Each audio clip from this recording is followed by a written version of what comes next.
सास भी माँ होती है, बस वो अपना हक जताना नहीं जानती। क्या कभी सास की चुप्पी को समझने की कोशिश की है?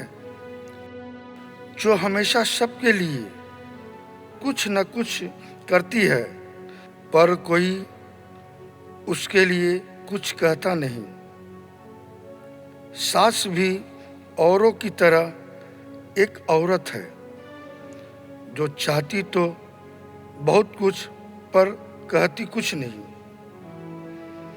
वो जो बहू को बेटी मानना चाहती थी, पर बहू ने कभी माँ जैसा अपनाया ही नहीं। वो जो हर त्योहार पर तुम्हारे लिए पूजा करती रही, पर तुमने उसके हर व्यवहार में दोष देखा।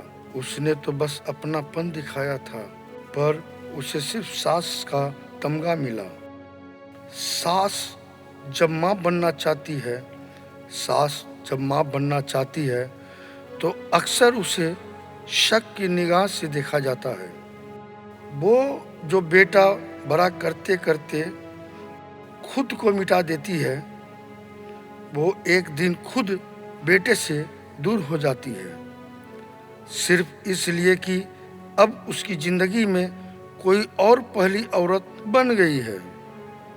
बहू के आने से वो खुश होती है, पर डरती है कि कहीं वो पराई ना हो जाए। सास की समस्या ये नहीं कि उसे बहू पसंद नहीं है, बल्कि उसे डर है कि कहीं बहू उसे दूसरी माँ ना माने। जो तुम्हारे पीछे तुम्हारे बच्चों को संभालती है, वो दखल देती है कहकर ठुकरा दी जाती है।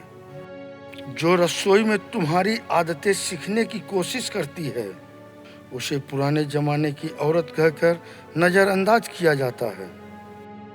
जिसका सपना था एक बेटी घर आएगी, वो सपना बहू की दूरी से टूट जाता है और फिर वो सास चुप हो जाती है।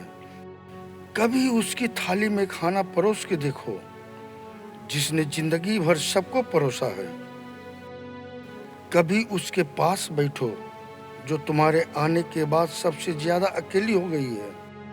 सास का दर्द उस माँ से अलग नहीं, जिससे बच्चा धीरे धीरे दूर हो जाए। बस फर्क इतना है कि यहाँ वो बच्चा खुद उसका बेटा होता है, जिसे अपने आंचल में पाला है। आज उसी बेटे से बात करने के लिए तरसती है, जिसके हर ख्वाब में बहू बेटी बनकर आई थी। आज वही उसकी आंखों से ओझल हो गई। वो चाहती है कि घर में एक और बेटी हो, पर जब अपनाने चली तो उसे पराया कर दिया गया। सास भी एक इंसान है, जिसके जज्बात कोई नहीं पढ़ता और आंसू कोई नहीं देखता। हर सास बुरी नहीं होती। कभी उसकी आंखों में देखो, माँ का प्यार दिखेगा। वो भी सिखाना चाहती है, पर थोपना नहीं। वो भी अपनाना चाहती है, पर मजबूरी में दूरी बना लेती है। तो एक बार अपनी सास को बिना औपचारिकता के माँ कहकर देखिए, शायद उसके जीवन का सबसे बड़ा सपना सच हो जाए।